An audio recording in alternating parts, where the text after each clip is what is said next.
The episode starts with Bart and Lisa fighting, which leads to one of my favorite jokes of the season.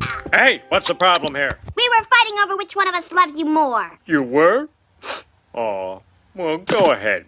You love him more. No, you do. No, I don't. Yes, you do. The family goes on a company picnic, and Homer wants everyone to behave so he can impress his boss, Mr. Burns. It doesn't take long for the kids to act up and for Marge to become a drunk, embarrassing Homer. As Homer is leaving, he sees another family that acts the polar opposite of his family. As he imagines the other family driving up to heaven with halos on their heads, he sees his family as devilish demons. That night, Homer tells him that he thinks they're the worst family in town, but Lisa remarks that all families are like them. So he decides to check if that's true or not by sneaking to people's houses and looking through the windows. Everyone else seems happier with cleaner houses until they get to the last house. Whoa, look at this place. What a dump. It's worse than you think.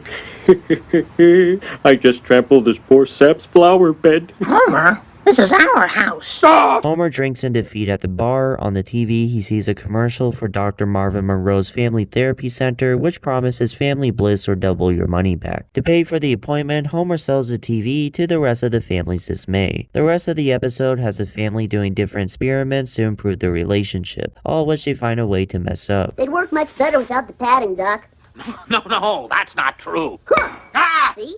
Give me that. As Dr. Monroe becomes more and more annoyed, he resorts to strapping them to electric chairs where they can press a button to shock each other. Before Dr. Monroe can finish explaining it though, they already start shocking each other and things start to get out of hand as the entire building and soon the entire town start to run out of electricity. Dr. Monroe ends the session and begs them to leave, giving them double their money back as promised. Homer decides to use the money to buy a better TV than before, and the episode ends with them happy as a family. It's a really fun episode all around, and Homer's frustration with his family is really funny. Dr. Monroe is great and I wish he became a recurring character. I know his voice was apparently really hard to do and a strain on the voice actor playing him, but you could easily get a new one if you wanted to. I can imagine him being the family therapist who gets more and more frustrated by their craziness as the series goes on. With that said, it isn't as funny as the last three, and Barney is a huge jerk in this one. I'm also confused about Homer's motivation here because he spends the whole episode trying to have a normal family, but in the end when all the experiments fail, he just accepts them for who they are and buys a new TV. I don't know which part of the episode this change takes place, it seems kinda rushed. Still a decent episode, 7.5 out of 10.